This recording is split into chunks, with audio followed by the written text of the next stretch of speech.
बेटा सर बोल रहे थे कि आईपीयू लीट में बेसिक कंप्यूटर जनरल अवेयरनेस के भी क्वेश्चन आते हैं, हाँ? वो आपको पता ही है, हमें पता ही आते ही है, ठीक है। तो सर ने आपको एक बुक बताई होगी लूसेंट की, बताई, ठीक है, कि उससे आप क्वेश्चन कर लेना, कुछ प्रैक्टिस हो जाएगी बेसिक कंप्यूटर की।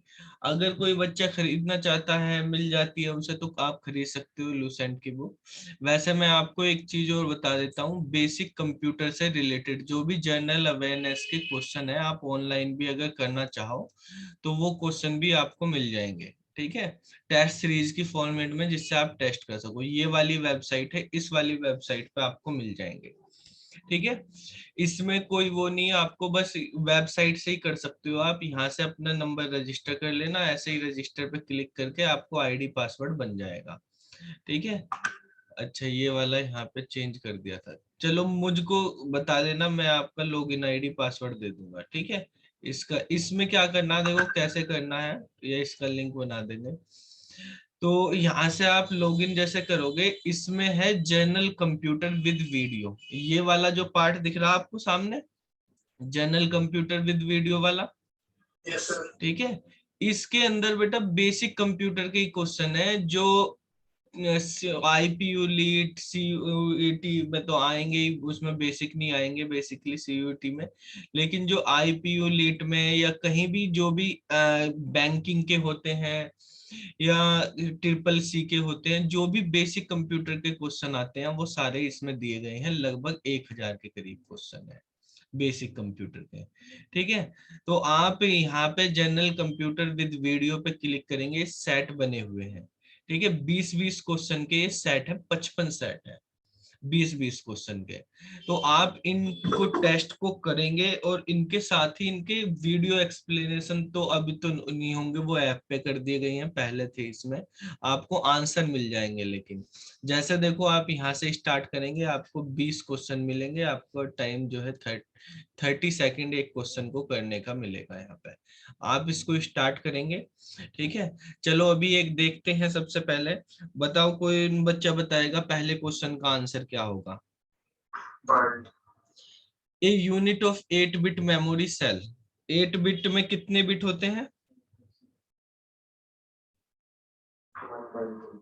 1 बाइट होते हैं, तो इसका आंसर हो जाएगा बाइट। चलो दूसरा question, intersection of row and column, ये बेसिक क्वेश्चन है। इंटरसेक्शन रो एंड कॉलम को क्या बोलते हैं? रो और कॉलम का इंटरसेक्शन सेल हो जाता है, ठीक है। नेक्स्ट क्वेश्चन पे आते हैं, एमएस एक्सिस में टेबल कैन हैव प्राइमरी की, कितनी प्राइमरी की हो सकती है? ये आपको डेटाबेस में पढ़ाया, एक टेबल में कितनी प्राइमरी की हो सकती है? एक टेबल में एक ही प्राइमरी की होती है। अच्छा, व्हाट टाइप ऑफ की आर कंट्रोल एंड शिफ्ट, जो कंट्रोल और शिफ्ट होती है आपके कंप्यूटर में, इनको क्या बोलते हैं? एडजस्टमेंट, फंक्शन, मॉडिफायर, अल्फान्यूमेरिक, क्या होती हैं? ये कॉम्बिनेशन में यूज होती हैं, मॉडिफायर की कहलाती हैं, ठीक है। चलो नेक्स्ट पे आ जाओ। इसमें इसका आंसर बताओ, विच of the following is not a property is of twisted pair cable. Twisted pair cable networking में पढ़ाया आपको, ठीक है बेटा। तो बताओ ट्विस्टेड पेयर केबल की कौन सी प्रॉपर्टी नहीं है इसमें से? कौन सी twisted pair cable is relatively low speed transmission होते हैं? या the wire can be shielded, the wire can be unshielded. तो शिल्डेड भी हो सकते हैं, अनशिल्डेड भी हो सकते हैं। Twisted pair cable carry signal as light wave, light wave में कौन से लेते हैं? फाइबर ऑप्टिक्स, ठीक है। लाइट वेव में फाइबर ऑप्टिक्स चलते हैं, ट्विस्टेड पेयर नहीं चलते, तो यही गलत हो गया इसमें। तो यहाँ पे फोर्थ वाला, select a column, the easiest way is to. आपको एमएस एक्सेल के अंदर एक कॉलम सेलेक्ट करना है, तो सबसे आसान तरीका क्या है पूरे कॉलम को सेलेक्ट करने का? Double click any cell in the column, cell पे क्लिक करने पे, देखो ये एक्सेल है आपके पास बेटा, ठीक है, सेल पे डबल क्लिक करने से क्या कॉलम सेलेक्ट हो जाता है? Drag from the top cell in the column to the last cell, या click the column heading, click the row heading. देखो बेटा, रो बेटा कॉलम को सेलेक्ट करना, तो रो हेडिंग को क्यों कर, देखो इस पे डबल क्लिक करने से तो यहाँ पे कर्सर आ जाएगा, ठीक है, और शुरू से लेकर लास्ट तक सेलेक्ट करोगे बहुत टाइम लग जाएगा। रो हेडिंग ये होती है 1 2 3 4 5, ये रो होती है, इनको सेलेक्ट करेंगे तो रो सेलेक्ट होती है। कॉलम हेडिंग ये है ABCD, इस पे क्लिक कर दो, सारा कॉलम सेलेक्ट हो गया, ठीक है। तो इसका आंसर बेटा हो जाएगा आपका कि क्लिक द कॉलम हेडिंग। चलो नेक्स्ट क्वेश्चन बताओ, 7th number. First operating system जो है कब डेवलप किया गया था? 1940 में किया गया था या 56 में किया गया था? 56 में हुआ था ना क्या? 1950 में हुआ था। हाँ ये आप भी सही बता रहे हो, 1950 में हुआ था। लेकिन बेटा जो 1950 में हुआ था वो जो है लॉन्च नहीं हुआ था, उस पर वर्किंग हो रही थी। लॉन्च 56 में जाके हुआ था, ठीक है। तो यहाँ पे वो वाला ऑप्शन है नहीं 1950 वाला, ठीक है। तो 50 वाला नहीं है, तो आप कौन सा लगाओगे फिर? 56 वाला लगा दो, ठीक है। कौन सा ऑपरेटिंग सिस्टम हुआ था, किसी को पता है 56 में? क्या नाम था उस ऑपरेटिंग सिस्टम का? वो किसने किया था? जनरल मोटर्स के लिए बना था बेटा, ठीक है। पहला ऑपरेटिंग सिस्टम जनरल मोटर्स के लिए बनाया गया था, ठीक है। तो अब नेक्स्ट क्वेश्चन पे हम चलते हैं। तो यहाँ पर देखो बेटा, इसमें लगा देते हैं 1956 और next question. The most familiar output device for the micro computer. Micro computer में सबसे फेमिलियर डिवाइस कौन सी होती है? Screen, TV, printer, monitor, none of these. देखो हम इनमें से सबसे ज्यादा कौन सी चीज यूज करते हैं? मॉनिटर यूज करते हैं अपने सिस्टम में, तो मॉनिटर आंसर हो जाएगा। To add a header and footer to your hand out you can use. क्या यूज करेंगे हेडर फुटर ऐड करने के लिए? बताओ, ये कहाँ पूछा गया है? ये पूछा गया है बेटा किसके अंदर? देखो ये ऑप्शन से पता चल जाएगा कौन किस चीज का क्वेश्चन है ये। वर्ड का, एक्सेल का, पावर पॉइंट का, एक्सेस का, किस चीज का है? पावर पॉइंट का। स्लाइड के बारे में बात हो रही, तो title slide, slide master, handout master, all of these ये दिए हुए। देखो आपको अगर हेडर फुटर लगाने हैं अपने हैंडआउट में, ठीक है, या अपनी जो है मतलब स्लाइड में, तो आप हैंडआउट मास्टर से आप लगा सकते हैं, ठीक है। लेकिन अगर आपको सारे में लगाने हैं, तो आप स्लाइड मास्टर से भी लगा सकते हैं, अगर नॉर्मल उसमें लगाने। कैसे, देखो मैं आपको समझा देता हूँ क्या मतलब होता है इसमें। हैंड आउट मास्टर क्या होते हैं? जैसे हमने मान लिया कोई फाइल ओपन करी, आप ये समझ लो हमारे पास एक ये फाइल है, ठीक है। मुझको इसमें हेडर फुटर यूज करने हैं। जैसे यहाँ पे लिखा है SP शर्मा क्लासेस 1, ये लिखा हुआ है, ये स्लाइड नंबर दी हुई है यहाँ पे। तो किस तरह से करेंगे यहाँ पे ये समझते हैं। एक नीचे ये नोट्स के लिए लिखा हुआ है कि यहाँ पे नोट्स, तो देखो क्या क्या तरीके। सबसे पहले तो आप इंसर्ट में जाते हैं, इंसर्ट के अंदर यहाँ पे जो हमारे पास हेडर एंड फुटर का ऑप्शन दिया हुआ है, आप इस पे क्लिक करेंगे बेटा, हेडर एंड फुटर पे। तो यहाँ पर आपके पास आ जाता है date and time, slide number, footer, footer में जो लिखना SP शर्मा क्लासेस, ये आ गया, ठीक है। डेट एंड टाइम अगर आपको देना, तो डेट एंड टाइम फिक्स करनी, फिक्स या अपडेट होती रहेगी ऑटोमेटिकली। अप्लाई टू ऑल कर देंगे तो देखो डेट भी आ गई, ये आ गया। लेकिन अगर आपको हेडर लिखना, तो हेडर के लिए नोट्स एंड हैंड आउट में जाएंगे आप। तो मान लिया आपको हेडर पे लिखना है कि ये लिखना है आपको नेटवर्किंग, ये नेटवर्किंग की पीडीएफ है तो हमने नेटवर्किंग लिख दिया। यहाँ पे अप्लाई, तो ये आपको हेडर में नहीं दिखाई देगी। जो आप यहाँ पे हैंड आउट में लिखते हैं वो आपको ये हैंड आउट के अंदर व्यू में जाएंगे जब, तो यहाँ पर बेटा हमारे पास हैंड आउट मास्टर होता है। तो यहाँ पे जाके आप देखोगे तो यहाँ पे नेटवर्किंग और ये डेट यहाँ पे दिखाई देगी, ठीक है। और ये फुटर में भी यहाँ पे लिख सकते हैं जाके। तो हेडर और फुटर दोनों चीजें अगर आपको मैनुअली बनानी तो आप यहाँ से बना सकते हैं, ये आपके प्रिंट में आ जाएंगे। A4 साइज के पे अगर आप प्रिंट करोगे ऐसे 4 स्लाइड, एक 6, इसमें 6 स्लाइड हो रही, जितनी भी करनी वो सेटिंग हो जाती है, ठीक है। अब एक क्वेश्चन ये आता है कि आपको मान लिया इसमें हर स्लाइड के पे अपना लोगो लगाना है जैसे साइड में, तो आप लोगो कैसे लगाएंगे? तो वो बेटा देखो, यहाँ पे आप व्यू में ही जाएंगे, वैसे आप लोगो नहीं लगा सकते। अगर आप इंसर्ट करके लगाओगे तो जिस पेज पे रखोगे उसी पेज पे आएगा, और लोगो लगाने का ऑप्शन हेडर फुटर में कहीं नहीं है यहाँ पे इमेज लगाने का। तो उसके लिए आपको स्लाइड मास्टर में जाना होता है। अगर आपको कोई भी मल्टीमीडिया चीज अपनी हर स्लाइड पे जाए तो आप यहाँ से स्लाइड मास्टर पे जाएंगे, स्लाइड मास्टर खुल जाएगा, जो ये सबसे नंबर 1 वाली, इस पे क्लिक करेंगे। अब आप इंसर्ट में जाएंगे, पिक्चर पे गए आप यहाँ से, ठीक है। पिक्चर में जाने के बाद आपने जैसे मान लिया कोई लोगो यहाँ पे लगाना है, इसमें हम यहाँ पे गए और आपने यहाँ से लोगो सेलेक्ट कर लिया है, ठीक है। ये आ गया, इसको मान लिया हमारे पास ऐसे ही है, चलो ये इमेज ही लगा देते हैं। इसको छोटा करके जहां भी साइड में लगाना है इस तरह से आपने जैसे भी लगाना, ये लिख दिया। आपने पहले पेज पे लिखना है, ये पहले पे तभी चलेगा। देखो सब पेज पे अपने आप आ गया। इसके बाद आप वापस से ये हैंड आउट मास्टर को, स्लाइड मास्टर को बंद कर दो, क्लोज मास्टर व्यू, तो देखो हर पेज पे ये लोगो आपके पास आ गया है। पहले से भी लगा हुआ था वैसे ही यहाँ पे ऊपर, तो ये दूसरा हमने एक और लगा दिया है, तो वो हमारे पास आ गया। समझ में आ गई बात किस तरह से लगता है? तो इस क्वेश्चन का आंसर क्या होगा बेटा? ये वाला क्वेश्चन था जो हमारा ये 9 नंबर का question, to add a header और footer in your hand out. Handout में करना तो क्या आंसर होगा? हैंड आउट मास्टर हो जाएगा।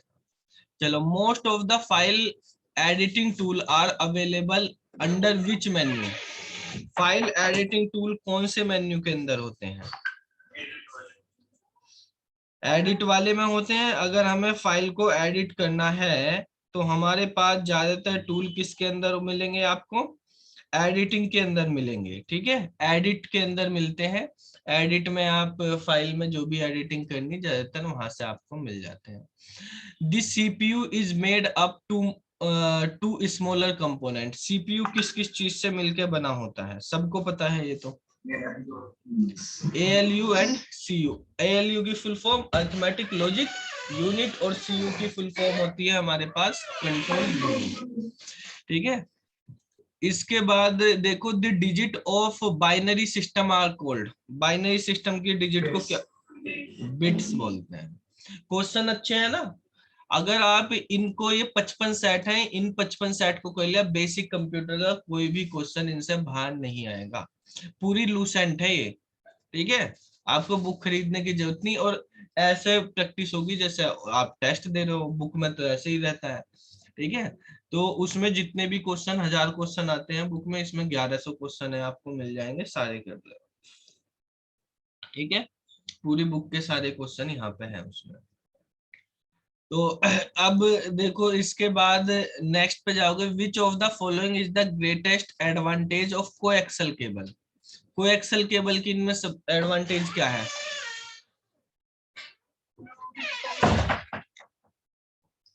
हाई सिक्योरिटी होती है, physical dimension, long distance, easily taped, ठीक है। या हमारे पास यहाँ पे दिया हुआ है ऑल ऑफ दीज। बताओ क्या होगा आंसर? कोएक्सल केबल के बारे में पूछा है, पढ़े नेटवर्किंग में हमने कोएक्सल केबल, है भाई बच्चों, पढ़ा है ना? तो बताओ, है all of reasoning greatest advantage बतानी तो एक ही बतानी कोई, जब ग्रेटेस्ट आ गया। लॉन्ग डिस्टेंस होगी इसमें भाई, physical dimension high distance easily taped से सबसे बेटर है लॉन्ग डिस्टेंस में काम कर लेता है कोएक्सियल केबल। ठीक है। Easy of the which of the following will not advance the slide in A slide view. जब हम वो करते हैं स्लाइड शो करते हैं, स्लाइड शो करते हैं तो कौन सी चीज इनमें नहीं होती है, ये बतानी है आपको। ठीक है, जब आप स्लाइड शो यूज करते हैं तो स्लाइड शो में इनमें से कौन सी चीज नहीं होगी। स्पेस बार का यूज नहीं होता स्लाइड शो करते वक्त।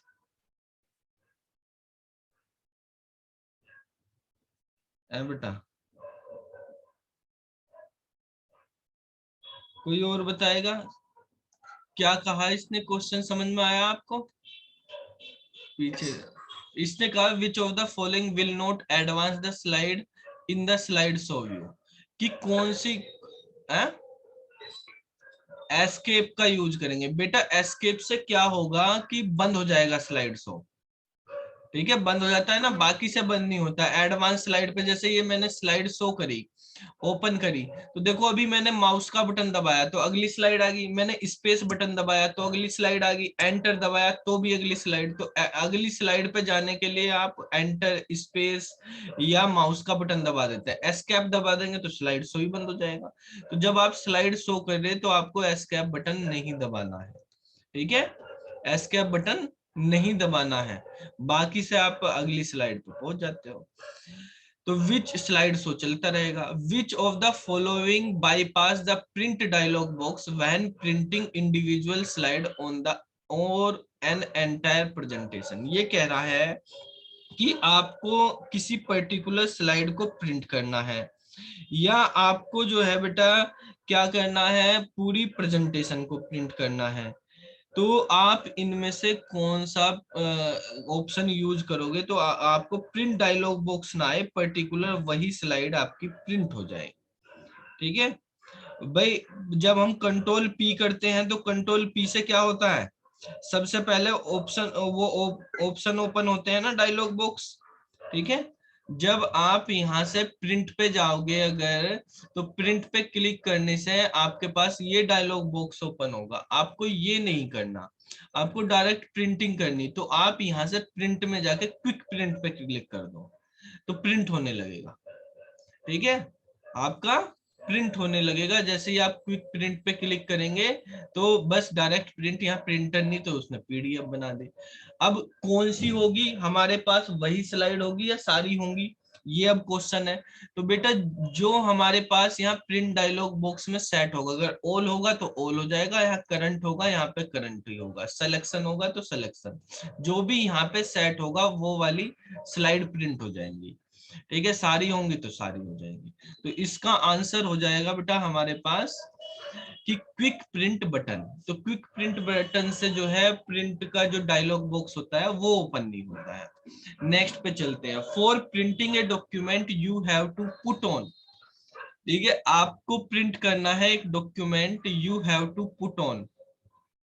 तो आप प्रिंटर से प्रिंट करोगे, मॉनिटर से, स्कैनर से, किससे, सिंपल सी प्रिंटर से करेंगे आप। ठीक है, चलो। When you save an axis project what file format do you use. ठीक है, आपको एमएस एक्सिस है आपके पास, उसका प्रोजेक्ट करना है। आपको बताया, देखो बता देता हूं यहाँ पे एक चीज, कि आपको एक्सटेंशन पता होने चाहिए फाइल के। क्या आंसर होगा बेटा बताना, कौन बता रहा था बताओ। फोर्थ एसीसी डीबी है।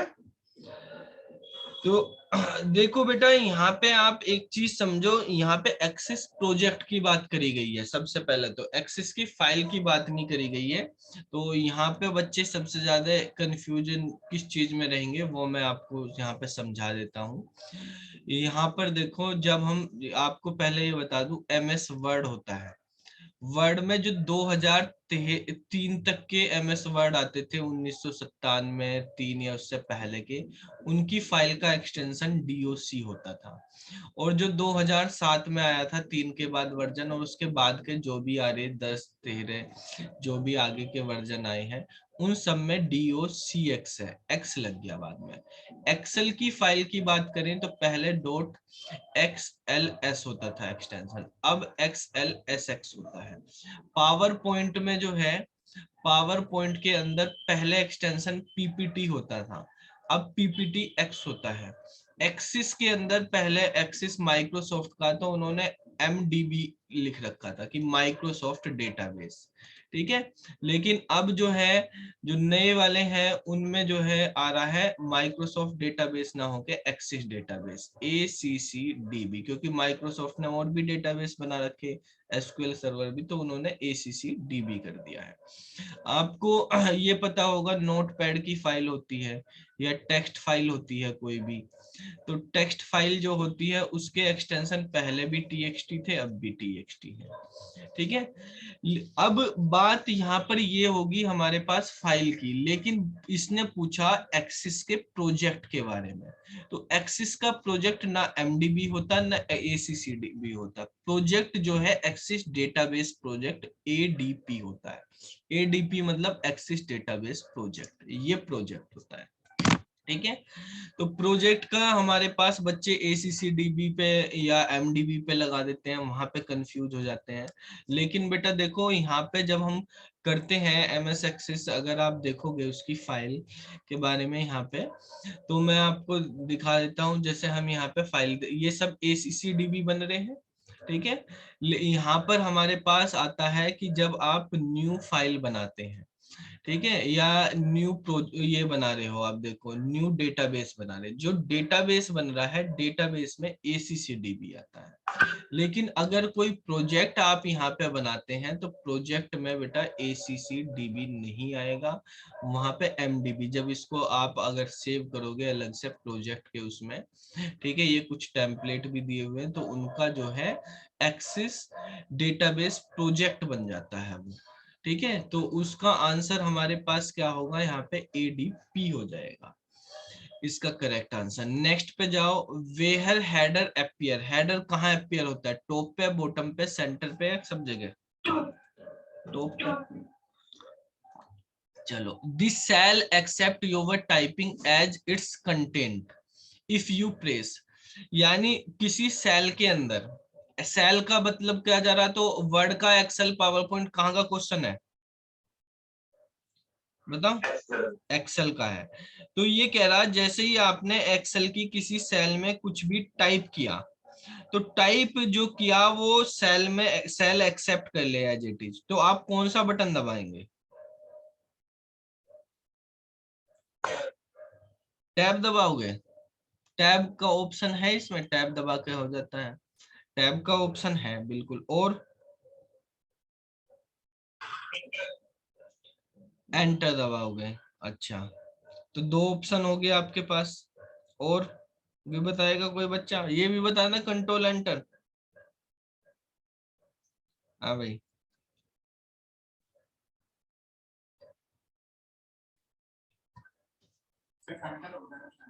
टैब से नहीं होता भाई, मैंने यहाँ पे लिखा राम लिखा और टैब दबा दिया, ठीक है, एक्सेप्ट कर लिया। अब अगर आपने यहाँ पे राम लिख के एंटर किया तो ये भी एक्सेप्ट हो गया, आपने यहाँ पे राम लिख के कंट्रोल एंटर किया तो भी हमारे पास यहाँ पे रहेगी। अब देखो यहाँ पे कौन सा ऑप्शन आपको देना हो, अगर मान लिया देखो आपने कंट्रोल एंटर दबाया, तो कंट्रोल एंटर से मल्टी लाइन टेक्स्ट लिखा जाता है, ठीक है। देखो यहाँ पे आप समझो, जैसे मान लिया मुझको राम कुमार एक ही सेल में लिखना है, राम कुमार, तो ये राम कुमार एक सेल में ऊपर नीचे लिखना है, तो ऊपर नीचे नहीं आया है, ठीक है, ये आगे ही आ रहा, ऊपर नीचे करके लिखना, तो कैसे करेंगे बताएगा कोई बच्चा भाई, इसको अगर बड़ा कर देंगे तो कोई फर्क नहीं पड़ रहा, अगर मुझको ये राम कुमार ऊपर नीचे करना तो आप सेल को ऐसे कर लो तब भी नहीं हो रहा, तो कैसे करें, राम ऊपर आए उसके नीचे कुमार लिखा है, देखो अगर रैप टेक्स्ट करोगे तो रैप टेक्स्ट से हो जाएगा, लेकिन रैप टेक्स्ट तभी काम करता है अगर सेल का साइज छोटा है कंटेंट से। कंटेंट ज्यादा बड़ा है, सेल का साइज छोटा है। लेकिन अगर मैं इस सेल का साइज बड़ा कर दूं तो रैप टेक्स्ट से भी नहीं होगा। ठीक है। तो क्या होता है हमारे पास, अगर आप कंट्रोल एंटर कर देंगे, जहां से आपको करना कंट्रोल नहीं ओल्ट एंटर, ओल्ट एंटर कर देंगे तो आपके पास अगली लाइन में पहुंच जाएगा। ओल्ट एंटर से आप मल्टी लाइन टेक्स्ट लिख सकते हैं। क्या होता है? ओल्ट प्लस एंटर। ठीक है, यहाँ पे ध्यान रखना, अगर आपको मल्टी लाइन टेक्स्ट लिखना है एक्सेल की सेल में, एक सेल के अंदर, तो आप ओल्ट प्लस एंटर का यूज करेंगे। ठीक है। अब कंट्रोल प्लस एंटर क्या है? अगर मैं यहाँ पे लिखना हूं राम और मैंने कंट्रोल के साथ एंटर दबाया बेटा, तो कंट्रोल के साथ एंटर दबाने से वो जैसे नॉर्मल एंटर काम कर रहा है ऐसे टेक्स्ट लिखा गया, वहां पे कर्सर खत्म हो जाएगा। ठीक है। जैसे ही आप यहाँ पे राम लिखते हैं और आपने कंट्रोल एंटर दबाया, देखो कर्सर खत्म, लिखा गया वो उसके अंदर। तो आपके पास यहाँ पे जो ऑप्शन दिए हुए हैं, ऑप्शन दिया हुआ था कि आप एंटर से कर सकते हो, बिल्कुल कर सकते हैं, कंट्रोल एंटर से भी कर सकते हो, ओल्ट एंटर से नहीं कर सकते। ओल्ट एंटर से मल्टी लाइन हो जाते हैं, लेकिन कंट्रोल एंटर से एक्सेप्ट हो जाते हैं, टैब से भी हो जाते हैं। तो ऑल ऑफ दीज इसका आंसर हो जाएगा। ठीक है। नेक्स्ट क्वेश्चन है कि in which version of DOS CHK DSK command has been change to scandisk. CHK DSK check डिक्स के नाम से एक कमांड होती थी इसमें डोस के अंदर, उसको बाद में चेंज करके उसका नाम स्कैनडिक्स कर दिया गया। तो कौन से वर्जन में किया गया है?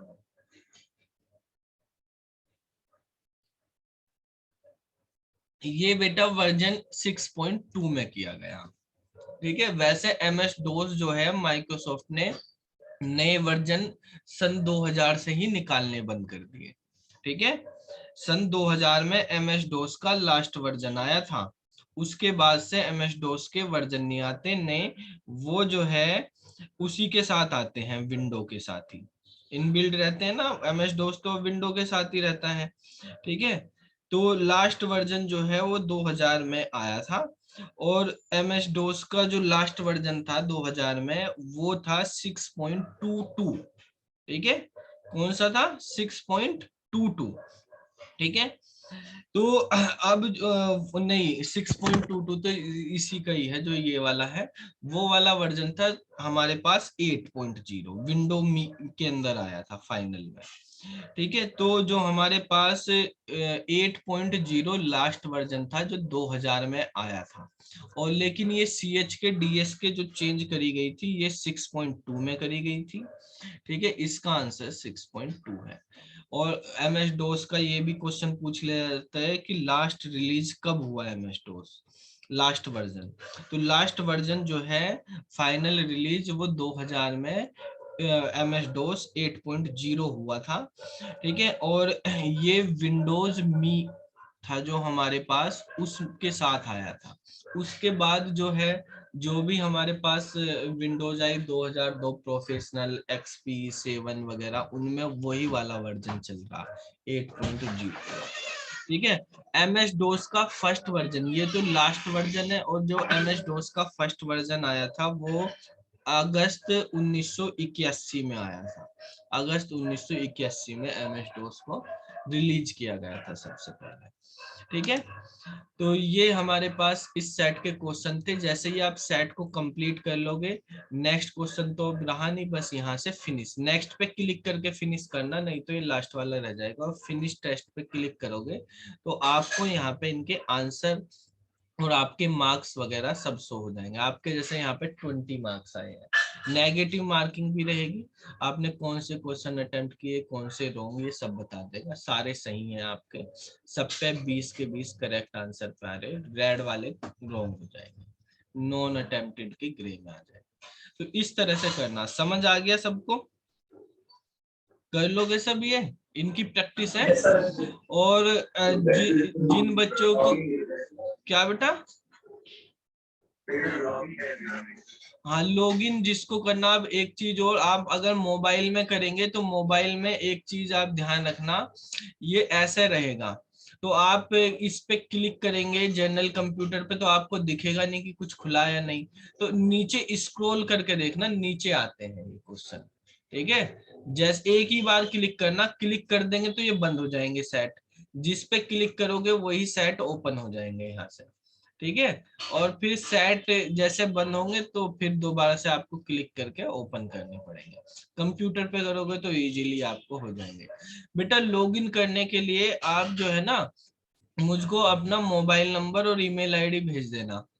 ठीक है, नाम लिख के व्हाट्सएप पे जो होगा। ठीक है, तो मैं आपकी लॉगिन आईडी क्रिएट कर दूंगा यहाँ से, और आपको बता देंगे वो लॉगिन आईडी, उससे आप कर लेना ये सारे क्वेश्चन अच्छे से प्रैक्टिस। इनसे बाहर नहीं, पूरी लूसेंट है ये। ठीक है, आपको बुक खरीदने की भी जरूरत नहीं पड़ेगी, सारे इसमें प्रीवियस ईयर भी जो आते हैं वो भी सब क्वेश्चन इंक्लूड है। ठीक है, जनरल कंप्यूटर के। वैसे इसमें और भी दी हुई है, सब्जेक्ट वाइज भी दिए हुए हैं, डिजिटल इलेक्ट्रॉनिक्स के भी क्वेश्चन, लेकिन ये आप के लेवल से थोड़े ऊपर भी हैं। आपको किसी भी नेटवर्किंग के जो आपने पढ़े हैं, डीबीएमएस पढ़े हैं, तो सारे क्वेश्चन इसमें सब दिए हुए हैं। ठीक है, तो काफी सारे इसमें भी हैं अलग अलग को। ये तो थ्योरी की थी, ये तो बंद है, और ये प्रीवियस ईयर के, ये मतलब आपके उसमें नहीं है, दूसरे पेपर के हैं। आप केवल अभी इसमें से जनरल कंप्यूटर कर लेना, तो आपके मतलब के जनरल कंप्यूटर वाले हो जाएंगे। क्या बेटा, आवाज नहीं आ रही बेटा क्लियर, मैसेज करो एक बार। सीवी का, अच्छा कंट्रोल यूनिट का, सीयू का फंक्शन है। देखो बेटा, सीयू का फंक्शन होता है, जैसे आपको पता है कि जो हमारे पास सीपीयू होता है उसमें तीन चीज होती है वैसे तो। मेन हमने यहाँ पे क्वेश्चन में दो चीज लिखी है कि दो चीज मेन होती हैं, वैसे अगर देखा जाए तो तीन चीज होती है। ठीक है, तो क्या क्या चीज होती है, सबसे पहले तो ये देखो, जो हमारे पास सीपीयू होता है वो प्राइमरीली एक तो अर्थमेटिक लॉजिक यूनिट होती है, एक कंट्रोल यूनिट होती है, और तीसरी चीज होती है हमारे पास रजिस्टर, जिनको हम बोलते हैं सीपीयू रजिस्टर। ठीक है, जैसे आपने बफर रजिस्टर पढ़ा होगा। ठीक है, पढ़ा है, memory buffer register, memory address register, instruction register. ठीक है, तो ये मेमोरी, बेटा मेमोरी रजिस्टर भी मेमोरी का पार्ट होते हैं। सबसे फास्टेस्ट जो मेमोरी होती है उनको रजिस्टर ही बोलते हैं। जितनी भी मेमोरी होती है कंप्यूटर में, सबसे फास्टेस्ट रजिस्टर ही होते हैं, क्योंकि ये सीपीयू के अंदर ही रहते हैं, तो एकदम क्विकली एक्सेस हो जाती है चीजें। ठीक है, लेकिन ये स्पेसिफिक पर्पज के लिए रजिस्टर यूज होते हैं। ठीक है, जैसे सी लैंग्वेज में हमारे पास रजिस्टर स्टोरेज क्लास होती है कि डेटा टाइप रजिस्टर में स्टोर होते हैं, लेकिन वो तभी होते हैं जब रजिस्टर फ्री होते हैं, नहीं तो वो रैम में ही जाते हैं वो भी। ठीक है, तो रजिस्टर में स्पेसिफिक टास्क परफॉर्म होते हैं, जो इंस्ट्रक्शन एग्जीक्यूट होने के लिए आती है वो रजिस्टर में स्टोर होती रहती है। तो ये सबसे फास्टेस्ट और सबसे नियरेस्ट होते हैं सीपीयू के। तो अब यहाँ पे एएलयू का काम होता है कि जो भी हमारे पास अर्थमेटिक या लॉजिकल फंक्शन परफॉर्म किए जाते हैं वो एएलयू के थ्रू होते हैं। ठीक है, जो सीयू होती है कंट्रोल यूनिट, कंट्रोल यूनिट का काम होता है कंट्रोल सिग्नल को जनरेट करना, कि कौन सा कहाँ किस डिवाइस से इनपुट लिया जाएगा, किस डिवाइस पे आउटपुट जाएगा, रीड राइट की रिक्वेस्ट भेजनी, कहाँ से रीड करना, कहाँ पे राइट करना। ठीक है, कहाँ से एड्रेस स्टोर करना, वो सारी चीजें कंट्रोल यूनिट का काम है। कंट्रोल यूनिट ही पूरे ओवरऑल कंप्यूटर सिस्टम को कंट्रोल करके रखती है, एक तरह से आप समझ सकते हैं। इसको नर्व बोलते हैं, जैसे सीपीयू को ब्रेन बोलते हैं ना कंप्यूटर का, इसको नर्व बोलते हैं कंप्यूटर का, सीयू को। ये कंट्रोल करती है, जितने भी कंट्रोल सिग्नल होते हैं हमारे पास, वो हमारे पास सीयू जनरेट करती है। जैसे कहाँ से रीड करना, कहाँ पे राइट करना, किसको इंटरप्ट देना है, इंटरप्ट के सिग्नल देने, एक्नोलिजमेंट देनी है, ये सारे के सारे कंट्रोल यूनिट जनरेट करती है सिग्नल। ठीक है, इसको नर्व भी बोलते हैं, कंप्यूटर की नर्व होती है ये सीयू कंट्रोल यूनिट। ठीक है, आप ये बताओ कि हमारे पास सीपीयू जो रजिस्टर होते हैं, जैसे MBR memory buffer register, memory address register होता है, मैंने अभी बताया करंट इंस्ट्रक्शन रजिस्टर या इंस्ट्रक्शन रजिस्टर बोलते हैं। ठीक है, और बताओ क्या होते हैं सीपीयू रजिस्टर के नाम, कोई बच्चा बताएगा कौन कौन से होते हैं सीपीयू रजिस्टर? और सबसे ज्यादा यूज होने वाला क्वेश्चन भी आता है, सबसे ज्यादा कौन सा सीपीयू रजिस्टर होता है? पीसी के बारे में सुना? पीसी प्रोग्राम काउंटर, ये तो बहुत सुना होगा कि जो भी नेक्स्ट इंस्ट्रक्शन एग्जीक्यूट होनी उसका एड्रेस पीसी के अंदर होता है। ठीक है, एक एमडीआर होता है, मेमोरी डेटा रजिस्टर, एक एक्यूमुलेटर होता है। ठीक है, तो ये सारे के सारे इनको बोलते हैं सीपीयू रजिस्टर। ठीक है, तो अभी किस बच्चे ने पूछा कि सर उसके बारे में सीपीयू रजिस्टर और कैसे में क्या डिफरेंस होता है? कैसे बेटा लेवल में काम करती है, एक लेवल फर्स्ट लेवल पे, सेकंड लेवल पे, थर्ड लेवल पे, इस तरह से काम करती है। सीपीयू रजिस्टर सीपीयू के अंदर होते हैं।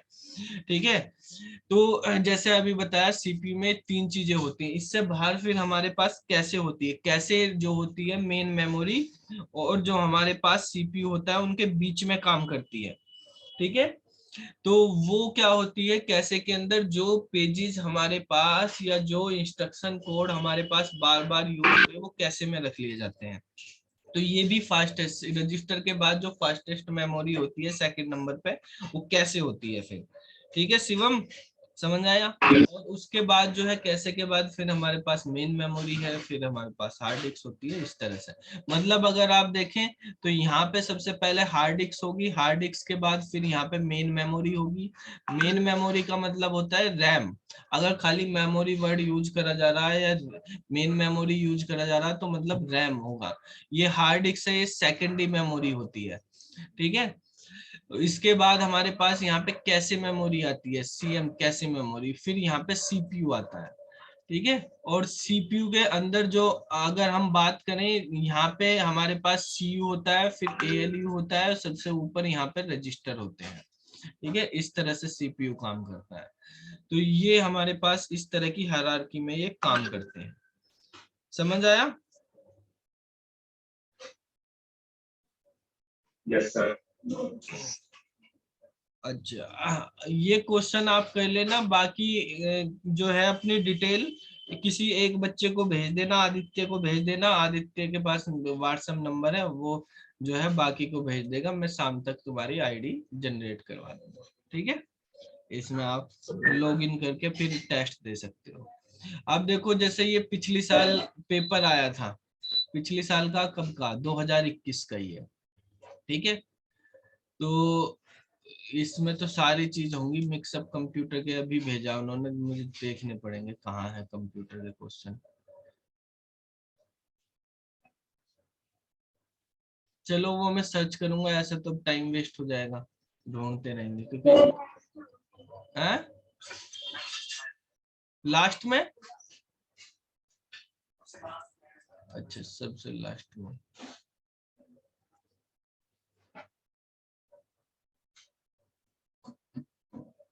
ये तो लास्ट में तो रीजनिंग के क्वेश्चन है।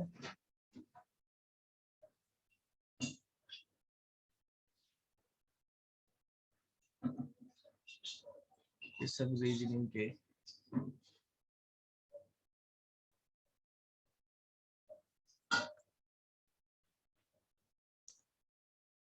रीजनिंग से पहले क्या है, हाँ ये है 25 क्वेश्चन आते हैं, हाँ ये 25 क्वेश्चन है।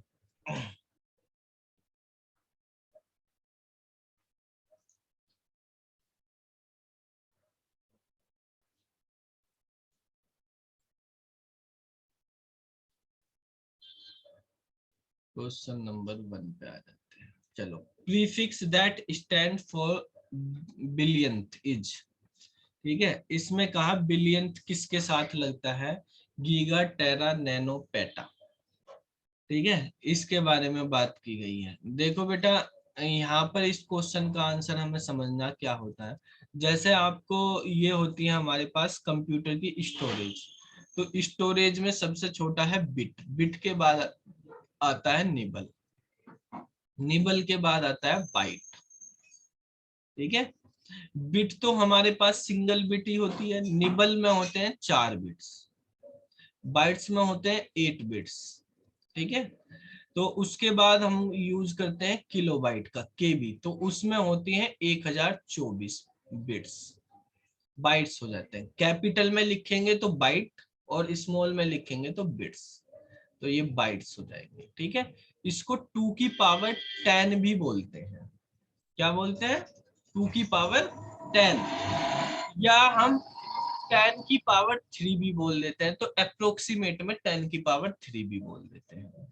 ठीक है। एग्जैक्टली में 2 की पावर में चलता है, क्योंकि बाइनरी 2 में चलती है, तो 2 की पावर में सारी चीज लिखी जाती है। वैसे जो है जनरल में हम मैथमेटिक्स में डेसिमल नंबर सिस्टम यूज करते हैं, कंप्यूटर में बाइनरी। तो डेसिमल में 10 डिजिट होती है, तो मैथ्स में 10 की पावर चलती है, बाइनरी में 2 होती है, तो यहाँ पे 2 की पावर में काम होता है। ठीक है। फिर केबी के बाद हमारे पास आता है एमबी। एमबी हमारे पास 1024 केबी होता है, तो इसको 2 की पावर 20 कर देते हैं। ठीक है। फिर हमारे पास एमबी के बाद आता है हमारे पास जीबी। ठीक है। तो जीबी जो होता है हमारे पास वो एमबी में बनता है। ठीक है। तो ये 2 की पावर 30 हो जाता है। फिर हमारे पास आता है यहाँ पे जो है टेराबाइट टीबी। आजकल टीबी तक हार्ड डिस्क वगैरह भी सब आती है। 1024 जीबी का होता है ये, तो ये 2 की पावर 40 हो जाता है। ऐसे ही 10 पावर बढ़ती चली जाती है। फिर हमारे पास पीबी आता है, पैराबाइट, तो वो 1024 टीबी के बराबर होता है, तो वो 2 की पावर 50 में पहुंच जाता है। ठीक है। तो अब यहाँ पे बिलियंथ की बात करी गई है। बिलियंथ में का मतलब होता है हमारे पास, देखो, अगर आप यूज करोगे इकाई, दहाई, सैकड़ा, हजार, 10,000, लाख, करोड़, 10 करोड़। ठीक है। तो करोड़ में जाके बिलियन बन जाएंगे हमारे पास, 10 करोड़ में जाके भाई मिलियन होता है, मिलियन के बाद बिलियन आता है। तो वो 9 पे बनता है, जब 9 डिजिट हो जाती है हमारे पास। ठीक है। तो 9 को हम जो है बिलियन बोलते हैं। जैसे लाख में 5 होती है ना पावर, भाई 10 की पावर 5 करते हैं तो क्या हो जाता है? लाख बन जाता है ना। 10 की पावर 6 पे क्या हो जाता है? मिलियन हो जाता है, मिलियन में आ जाती है ये। 10 की पावर 7 आप करते हो तो क्या आ जाता है? 10 मिलियन बन जाता है फिर। ठीक है। और 8 पे जाके 100 मिलियन बनता है।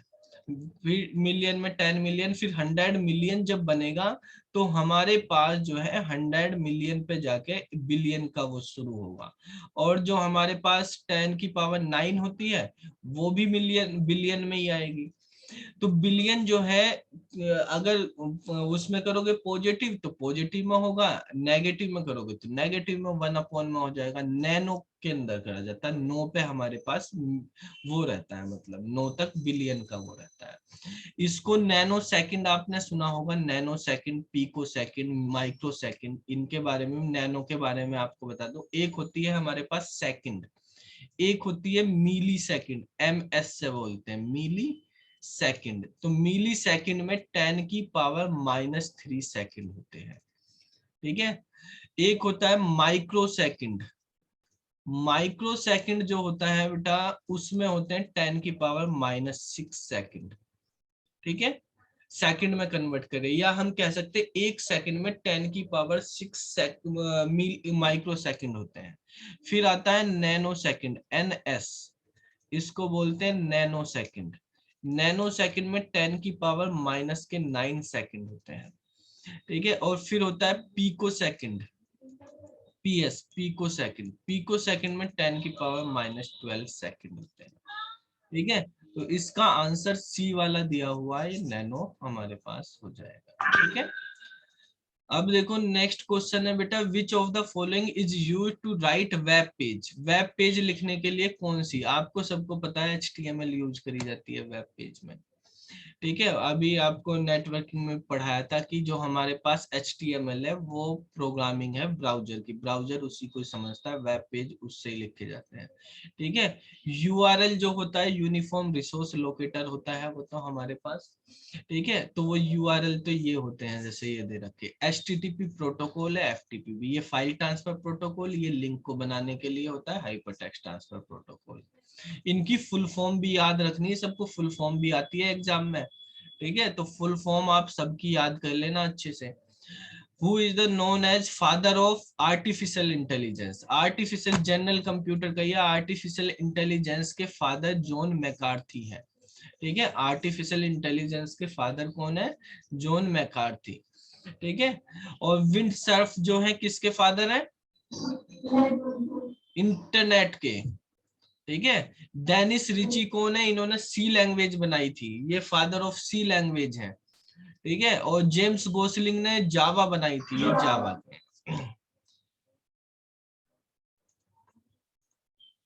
इसके बाद बेटा देखो एक्सेल के बारे में। In Excel you can copy cell format from one cell to another cell. तो देखो एक्सेल हो या वर्ड हो, किसी में भी हो, या पावर पॉइंट हो, ये क्वेश्चन सभी के लिए कॉमन है, कोई जरूरी नहीं कि आप इसमें करें। देखो जैसे मान लिया मैंने यहाँ पे राम लिखा, इसको बोल्ड करा, अंडरलाइन करा, कलर कर दिया, बड़ा कर दिया मैंने, तो देखो मुझको कितने क्लिक करने पड़े, 1 2 3 4। ठीक है, और 5वें नंबर पे मैंने यहाँ पे इसका ये भी कर दिया। तो जो काम मेरा 5 चीज में हो रहा, मैं चाहता हूँ वो काम राम कुमार पे भी करूँ, तो मुझे पहले तो ये पता होना चाहिए इस पे क्या क्या काम हुआ है। ठीक है, इसकी सारी फॉर्मेटिंग बिल्कुल ऐसा ही राम कुमार को लिखना है। तो बेटा टाइम भी लगेगा एक एक चीज क्लिक करने पे, पहले तो यही पता करना इस पे क्या क्या हो रहा है। तो उससे बेटर है इस पे क्लिक करो, यहाँ फॉर्मेट पेंटर पे क्लिक करके इस पे छोड़ दो, तो राम कुमार ऐसे ही बन गया। अगर डबल क्लिक करके करोगे तो आप मल्टीपल टाइम्स करते रहोगे, जहां भी जाओगे वहां होता रहेगा। ठीक है, मतलब ये पेंटर हटेगा नहीं जब तक आप वापस इस पे क्लिक नहीं करोगे। तो डबल क्लिक पे आप कितनी भी बार यूज कर सकते हो, सिंगल क्लिक पे एक ही बार यूज होगा। तो ये केवल फॉर्मेटिंग को कॉपी करता है। ठीक है, फॉर्मेट पेंटर फॉर्मेटिंग को कॉपी करता है, टेक्स्ट को नहीं करता। जो कॉपी होती है वो टेक्स्ट फॉर्मेटिंग दोनों को कॉपी करती है। तो इसका format painter answer. A bite can hold of data, कितना डेटा होता है एक बाइट में? एक कैरेक्टर, एक, देखो आपको पता है अभी बताया था, जैसे एक बाइट होती है बेटा, एक बाइट जो है 8 बिट्स के बराबर होती है। और आस्काई जो कोड होते हैं, तो जो बेसिक आस्काई शुरू में बना था वो 7 बिट का बना था, लेकिन जब उसमें वो भी यूज करा गया, साइन भी यूज करे गए, तो उसको एक्सटेंडेड आस्काई कोड बनाए गए। ठीक है, और एक्सटेंडेड आस्काई कोड 8 बिट्स के होते हैं, जो हम इंग्लिश लैंग्वेज के कैरेक्टर यूज करते हैं बाय डिफॉल्ट, जो हमारे पास वर्ड में या इनमें बाय डिफॉल्ट यूज होते हैं, कहीं भी नेटवर्क में होते हैं या उसमें नोटपैड वगैरह में कहीं भी, तो हम आस्काई कैरेक्टर को यूज करते हैं। ठीक है, तो आस्काई कैरेक्टर की जो एनकोडिंग होती है, ये हमारे पास वो है, इसका स्टैंडर्ड है आस्काई का, और इसकी एनकोडिंग का नाम है हमारे पास ANSI, American national standard institute वालों ने बनाई थी। ठीक है, American standard code for information interchange. तो ये 8 बिट का हमारे पास होता है। इसमें एक कैरेक्टर जो है वो 8 बिट का लिखा जाता है। ठीक है, और ये केवल इंग्लिश लैंग्वेज को ही सपोर्ट करती है। इंग्लिश लैंग्वेज के अलावा जो भी आपके कीबोर्ड पे सिंबल होते हैं वो सब होते हैं 2 की पावर 8 कर देंगे तो 256 होते हैं।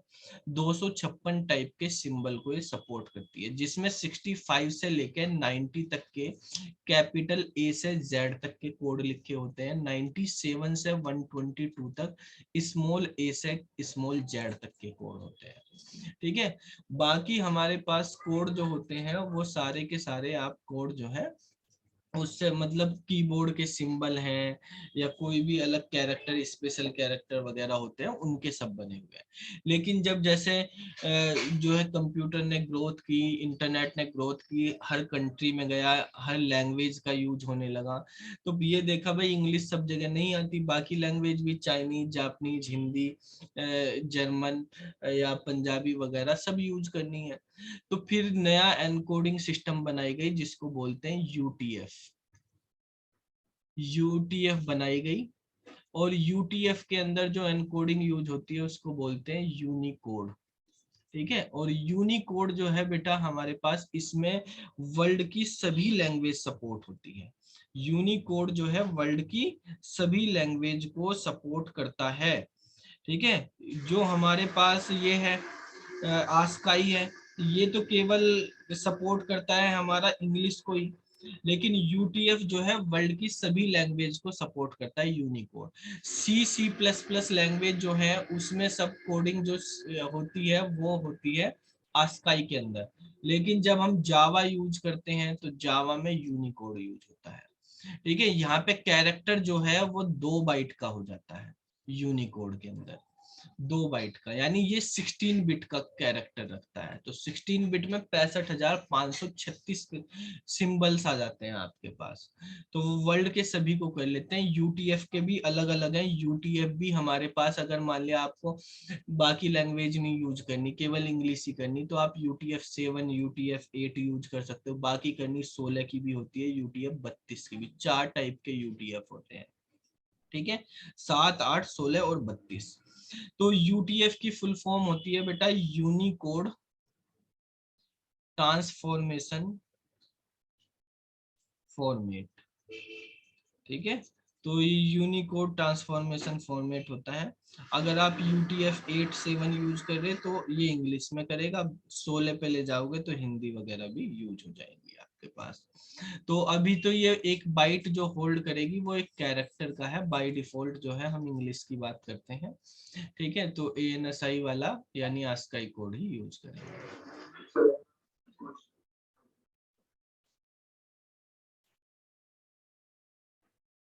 देखो बेटा, आस्काई कोड की अगर हम बात करें तो आस्काई कोड का साइज जो है वो बेसिकली 7 बिट का होता है। ठीक है, तो लेकिन स्टैंडर्ड आस्काई कोड जो बना हुआ है वो हमारे पास, अगर आपसे पूछा गया कि एक्सटेंडेड आस्काई कोड क्या होता है, एक्सटेंडेड आस्काई कोड जो है वो है हमारे पास 8 बिट का। ठीक है, तो हमारे पास आस्काई कोड केवल होता है 7 बिट का, लेकिन कैरेक्टर 8 का ही होता है, कैरेक्टर 7 बिट का नहीं होता। ठीक है, कैरेक्टर उसमें जो यूज होगा ANSI के अंदर वहां पे 8 का ही होगा, लेकिन आस्काई कोड वो 7 बिट का ही होता है। ठीक है, तो आस्काई कोड अगर हम यूज करते हैं, अगर मतलब नेगेटिव पॉजिटिव दोनों साइड में यूज करते हैं तब 8 का होता है। खाली आस्काई आया तो 7 ही आपको लगाना है। ठीक है, तो वो बाद में बना एक्सटेंडेड आस्काई बोलते हैं, जो 8 बिट का होता है। चलो नेक्स्ट क्वेश्चन देख लेते हैं। ये वाला कर लिया क्या हमने? हाँ।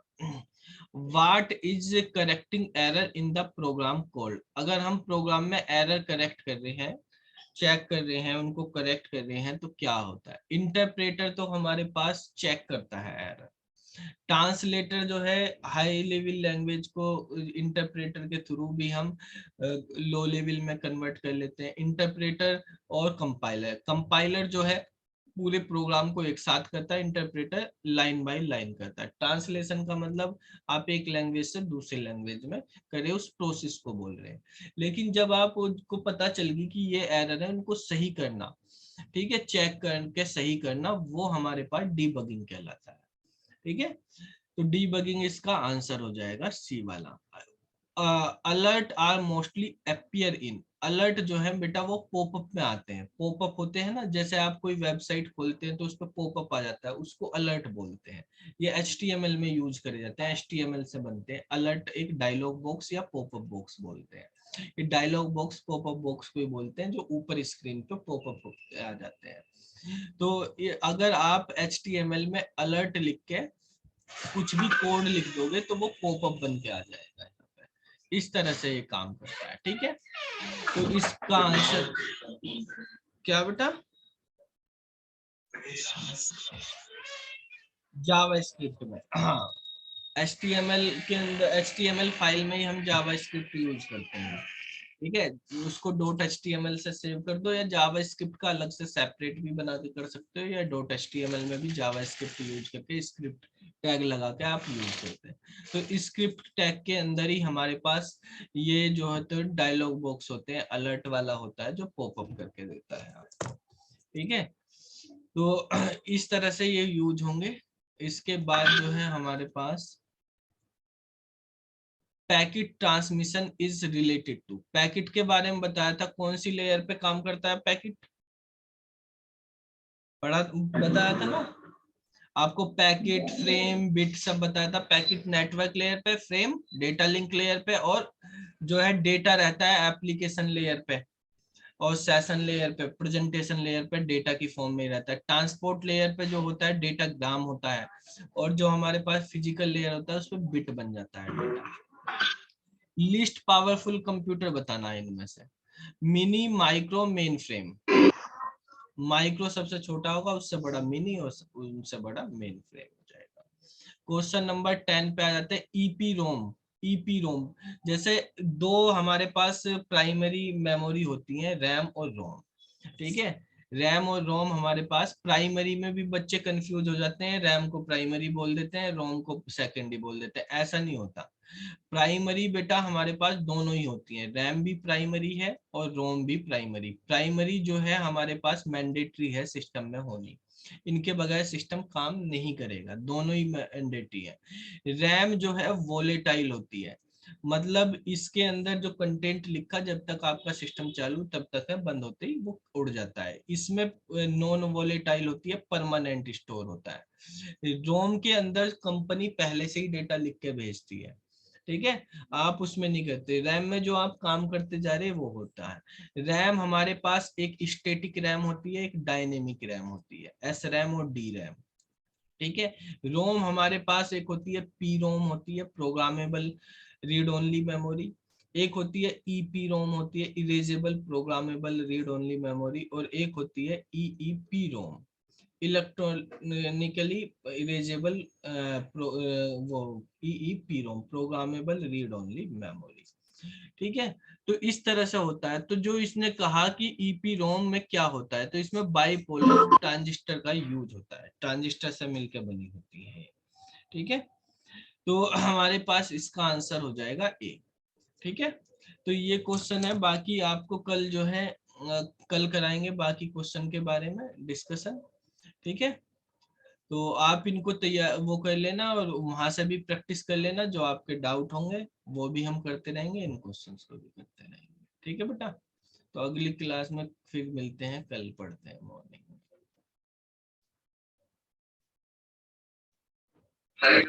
ओके।